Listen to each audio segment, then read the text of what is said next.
சின்ன டாக்குமெண்ட் ப்ராசஸ்க்காக கொழும்பு வந்திருக்கோம். ஸோ இங்கேருந்து பார்த்தா சொல்லலாம்.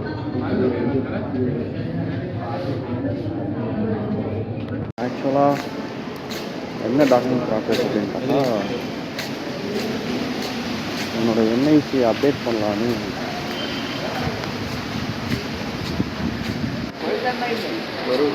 என்ஐசி அப்டேட் பண்ணதுக்காக வந்தேன். பட் முன்னாடி இந்த மாதிரி சிஸ்டம் கிடையாது.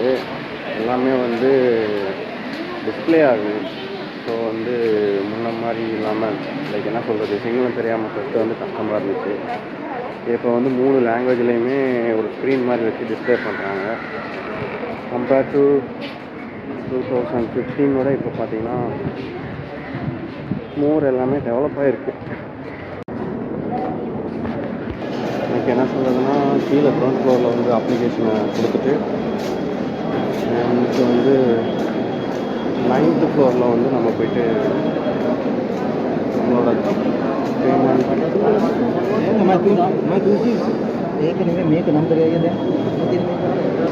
கீழே வந்து அப்ளிகேஷன் கொடுத்துட்டு மேலே இருக்க 9th ஃப்ளோரில் வந்து நம்மளோட பேமெண்ட் கொடுத்துட்டோம்னா நம்ம பில்லை கலெக்ட் பண்ணிட்டு லீவ் ஐசியை வாங்கிறதுக்கு வெயிட் பண்ணணும். ஒரு மொதல் ஒரு 32 1.5 hours வந்து வெயிட் பண்ணதுக்கப்புறமா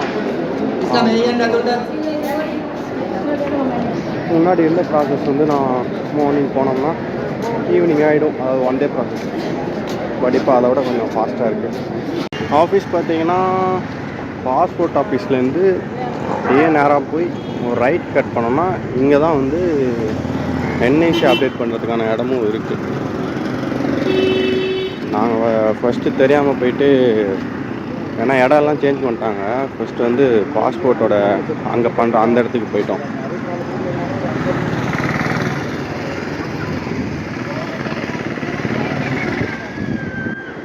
இதோ டிபார்ட்மெண்ட் ஃபார் ரெஜிஸ்ட்ரேஷன்.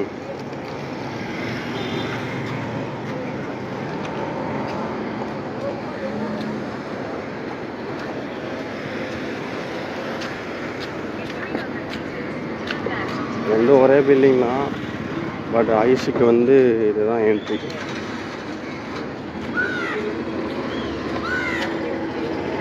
இந்த வழியாக என்ட்ரானோம்னா போதும். ஆக்சுவலாக கொஞ்ச நேரத்துக்கு முன்னாடி தான் எல்லாமே ஈஸியாக இருக்கும், முன்னாடி இல்லாத மாதிரி லேட்டாக இருக்குது அப்படின்னு சொல்கிற மாதிரி வீடியோ போட்டிருக்கேன். சொல்லி வாயமும் இல்லை.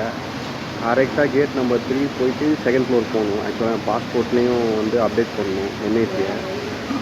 ஸோ அங்கே போகலான்னு கேட் நம்பர் 3 போனால் இல்லை இங்கே இல்லை அங்கே போகணும்னு சொல்லிட்டு என்ஐசி அந்த சைடு போக சொன்னாங்க. மறுபடியும் அங்கே போனால் இங்கே அந்த பக்கம் போகணும்னு அவங்க சொன்னாங்க. இப்படியே நல்லா சுற்ற விட்டாங்க கொஞ்ச நேரம். ஒரு விஷயம் நல்ல மாதிரி சொன்னால் அதுக்கப்புறம் பார்த்தா இன்னும் முதல்ல சிங்களத்தை கற்றுக்கணும். இன்னும் ஒரு மாதத்தில் இங்கே இருக்கிற வரைக்கும் அப்டேட் பண்ணுறதுக்கு வந்து பார்த்திங்கன்னா ஒரு 1.5 hours இல்லை 2 hours அப்டேட் பண்ணிடுவாங்க.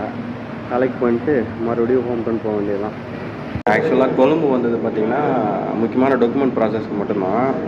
பட் வந்து இப்போ என்ன தோணுதுன்னா இங்கேயும் கொஞ்சம் எக்ஸ்ப்ளோர் பண்ணலாம் அப்படின்னு பார்க்குறேன். ஏன்னா சின்ன வயசில் வந்தது ஜூ, அப்புறம் வந்து புது பில்டிங்லாம் இருக்குது, லோட்டஸ் டவர் அதெல்லாம் இருக்குது. ஸோ அங்கே விசிட் பண்ணலான்னு ஒரு ஐடியாவில் இருக்கேன். ப்ளஸ் வந்து சின்ன வயசில் ஒரு சின்ன ஒரு ஆசை இருக்குது, அதுவும் பண்ண முடியுமான்னு பார்க்கலாம். ஒரு வழியாக பாஸ்போர்ட்டோட வேலை முடிஞ்சுது. நெக்ஸ்ட்டு வந்து படித்த மார்க் ஷீட் இருக்குது. அது வந்து இங்கே வந்து ரெகக்னைஸ் யூனிவர்சிட்டியில் தான் படித்தேன் அப்படின்னு சொல்லிட்டு ஏதோ சர்டிஃபிகேட் மாதிரி ஏதாவது வேணுமா. அப்போ தான் வந்து கொஞ்சம் இங்கே ஒர்க் பண்ணுறதுக்கு வந்து கொஞ்சம் பெரிய கம்பெனிலாம் அது கேட்பாங்க. அது எடுத்து தான் ஆகணும். ஓகே, இதுவே ஏற்கனவே பழைய ஊரில் நான் இருந்திருந்தேன்னா ஒரு வேலை முடிக்கிறதுக்கே 1 மாதம் 2 மாதம்னு அலைய விடுவாங்க. இங்கே எவ்வளோ பரவாயில்ல, ஒரே நாளில் 1 மணி நேரம் 2 மணி நேரத்தில் வேலையை முடிச்சிடுது. ஒரு இன்சிடென்ட் நடந்துச்சு, ஒரு நாளில் 2 ஒர்க் முடிஞ்சிடுச்சு. இதே மாதிரி இந்தியாவிலே வந்து ஒரு கிளியரன்ஸ் எடுக்கணும். அதுக்காக நான் போயிருந்தேன். எப்படின்னா ஒரு நாள் போவேன், காலையில் போனால் வெயிட் பண்ணுங்கள் சார் அப்படின்வாங்க. ஒரு நாள் ஃபுல்லாக ஈவினிங் வரைக்கும் உட்கார வச்சுருவாங்க. அப்புறமா வந்து நாளைக்கு வாங்க அப்படின்வாங்க. அப்புறம் நாளைக்கு போனோன்னா என்ன சொல்லுவாங்கன்னா, அவரை பாருங்கள் அந்த அதிகாரி வருவாங்க அப்படின்வாங்க. அவர் வருவார், அவரை வெயிட் பண்ணால் இல்லை நீங்கள் அவர்கிட்ட பாருங்கள் அப்படின்வாங்க. கிட்டத்தட்ட நான் இது மாதிரி ஒரு மாதம் வந்து போலீஸ் ஸ்டேஷன்லேயே வந்து எப்படி சொல்கிறது, இந்த ஒரு வேலை முடிக்கிறதுக்காக, கிளியரன்ஸ் இது முடிக்கிறதுக்காக ஒரு மாதம் நான் வந்து அதுக்காக வளர்ந்தேன். கம்பேர்ட் டு அங்கே இங்கே எவ்வளோ பெட்டராக இருக்குது சொல்லப்போனால். லைக் ஒரே நாளே ஒர்க்கு, அதுவும் வித்தின் ஒரு 1.5 hours முடியுது. ஆனால் அதெல்லாம் நினச்சி பார்க்கும்போது சொல்கிறதுக்கு ஒன்றும் இல்லை. இதில் ஒரு முக்கியமான விஷயம் என்னென்னா, அவ்வளோ நாள் அலக்கழிச்சிட்டு ஒரு வார்த்தை சொன்னார் அந்த அதிகாரி, நான் இதெல்லாம் உங்களுக்கு அலக்கழிக்கிறதுக்காக பண்ணலை அப்படின்னு ஒரு வார்த்தை. வேறு என்ன பண்ணாங்களா எவ்வளோ வாட்டி. ஃபைனலாக இன்றைக்கி ஒரே நாளில் 3 கவர்மெண்ட் ரிலேட்டடான எல்லா ஒர்க்கும் முடிச்சிட்டோம். இதெல்லாம் இவ்வளோ ஃபாஸ்ட்டாக நடக்கும் நானே எதிர்பார்க்கல. ஓகே, நெக்ஸ்ட்டு வந்து இன்னைக்கு ஈவினிங் என்னென்னு பார்க்கலாம். இன்னும் புத்தரோட பிறந்த நாள் அதிகமாக வெசாக்குன்னு சொல்லிட்டு இங்கே செலிப்ரேட் பண்ணுவாங்க. அதனால் இந்த மாதிரி போட்ஸ்லாம் வந்து நிறைய வச்சுருக்காங்க. தெரு இதுதான் லோட்டஸ் டவரு. இப்போ ரீசெண்டாக தான் கட்டியிருக்காங்க. இங்கே போகணுன்றதும் ஒரு வீடியோ பண்ணணும் இருக்குது, பார்க்கலாம் என்ன நடக்குதுன்னு. ஆல்ரெடி சொன்ன மாதிரி வெசாக், அதாவது புத்தர் பிறந்தநாள்ன்றதுனால இந்த மாதிரி எல்லா இடத்துலையும் கட் அவுட் கண்டிப்பாக பார்க்கலாம். ஏதோ ஸ்டோரியை சிம்பாலிக்காக சொல்கிற மாதிரி பண்ணியிருக்காங்கன்னு நினைக்கிறேன். என்னன்னு தெரில. ஆக்சுவலாக வெசாக் அப்படின்னா அந்த புத்தரோட பிறந்தநாள் சொல்லியிருந்தேன்ல, அது திங்கள் செவ்வாய் தான் போட்டிருந்துச்சு. பட் கொழும்புல வந்து 1 week செலிப்ரேட் பண்ணுவாங்கன்னு எங்கள் தாத்தா சொன்னார். பட் இங்கே அந்த மாதிரி எதுவும் தெரியலை. நைட் தான் தெரியும் என்னென்னு, பார்க்கலாம் என்ன நடக்குது. இந்த 2 டேஸாக 3 டேஸில் கிட்டத்தட்ட எங்கெங்கேயோ போயிட்டு வந்தாச்சுல. லைக் ஒரு நாள் பார்த்தீங்கன்னா கண்டியில் இருப்போம், ஒரு நாள் அதுக்கப்புறம் வந்து கொழும்புல இருந்தோம், ஒரு நாள் ட்ரிங்கோவில் இருந்தோம். 3 நாளில் 3 இடத்துல. அதுவும் ஸ்ரீலங்காவில் இருக்க ஒரு பாட்டில் இருக்க இடம். ஒன்று பார்த்தா ஈஸ்டர்ன் பார்ட்டில் இருக்குது, இன்னொன்று பார்த்தா சென்ட்ரலில் இருக்குது, இன்னொன்று வெஸ்டர்ன் பார்ட். கடைசியாக இப்போது அலைஞ்சி தெரிஞ்சதெல்லாம் தொண்டை வறண்டு போய் ட்ரை ஆகிடுச்சு. ஸோ லைட்டாக ஒரு சிக்கன் சூப் போட்டு நைட்டு ரெஸ்ட் எடுத்துகிட்டு இன்றைக்கி வெசாக் சொல்லியிருந்தேன்ல, ஸோ நைட் வெசாக் எப்படி இருக்குதுன்னு நான் உங்களுக்கு காட்டுறேன். இன்னொரு விஷயம், லைக் இங்கே சாப்பிடலான்னு வந்தோம். ஹோட்டல் பேர் என்ன, லைக் அது டிஸ்லைன் ஹோட்டல்னு நினைக்கிறேன். என்ன இடத்துல இருக்குது இந்த இடம் பேர் என்ன கொழும்புல? கெந்தலா ஜங்ஷனா? கெந்தலா ஜங்ஷன் பக்கத்தில் ஒரு ஹோட்டல். அதெல்லாம் 2 சூப் ஆர்டர் பண்ணோம், ஆனால் ஒன்றே போதும் அப்படின்றாரு. அதாவது ஒரு ஹோட்டலில் ரெஸ்டாரண்ட்டில் போனால் நம்மக்கிட்ட ஏதாவது தள்ளி விட்டு சேல் பண்ணலான்னு தான் பார்ப்பாங்க. பட் ஃபுட்டை வேஸ்ட் பண்ணக்கூடாதுன்னு நினைக்கிறாங்க. பரவாயில்ல, இது கொஞ்சம் நல்ல விஷயந்தான்.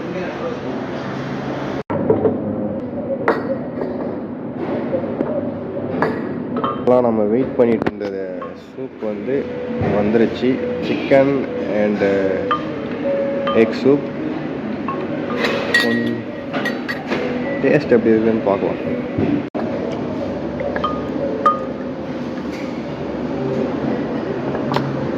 நம்மளோடதில் எப்பயுமே சூப் குடிக்கும்போது டார்க் ப்ரௌனில் இருக்கும், இது ஒயிட்டாக இருக்குது.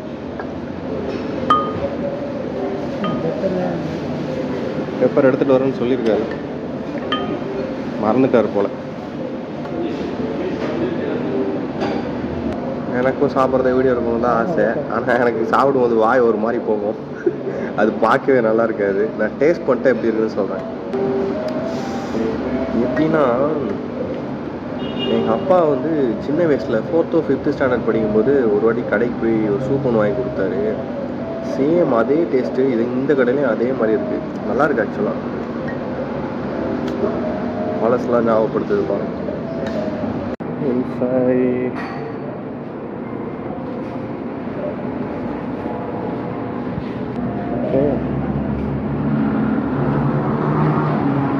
இதுதான் பார்த்தீங்கன்னா நாங்கள்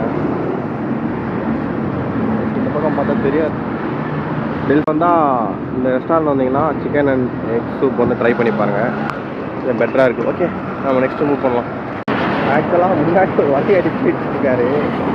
எந்த பக்கமாக போகலான்னு சொன்னால் கொஞ்ச நேரம் இந்த பக்கமாக நடந்து போனார், அதுக்கப்புறம் இந்த பக்கம் நடந்து போனார், மறுபடியும் இந்த பக்கம் நடந்து போனார், எகெயின் வந்து திருப்பி அந்த பக்கம் நடந்து போகிறாரு. எந்த பக்கம் போனாலும் கேட்க மாட்டேங்கிறாரு.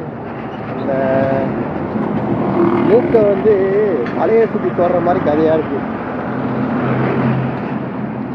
இதே போனால் 4 மணி நேரம் ரோட்லேயே நடந்துட்டு இருக்க வேண்டியதுதான்.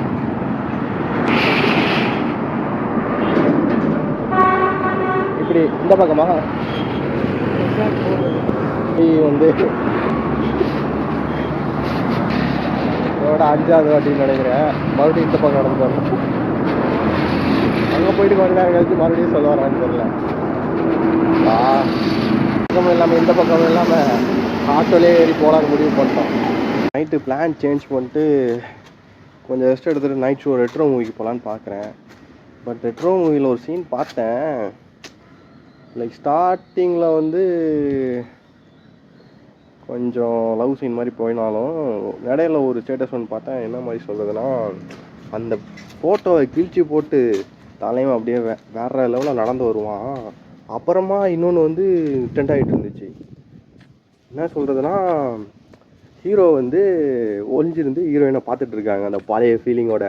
அது பார்த்தோன்னே கடுப்பாயிடுச்சு. ஏன்னா விட்டுட்டு கிழிச்சு போட்டு தூக்கி போட்டு கிளம்ப வேண்டியதானா, திருப்பியும் மறுபடியும் ஃபீலிங்ஸா அப்படின்ற மாதிரி கதை போயிட்டுருக்க மாதிரி இருக்குது. அதான் யோசிச்சுட்ருக்கேன் அந்த படத்துக்கு போமா வேணாமான்னு சொல்லிட்டு. இருக்கிற மண்டை கடுப்பில் இந்த மாதிரிலாம் படம் பார்த்தா அவ்வளோதான்.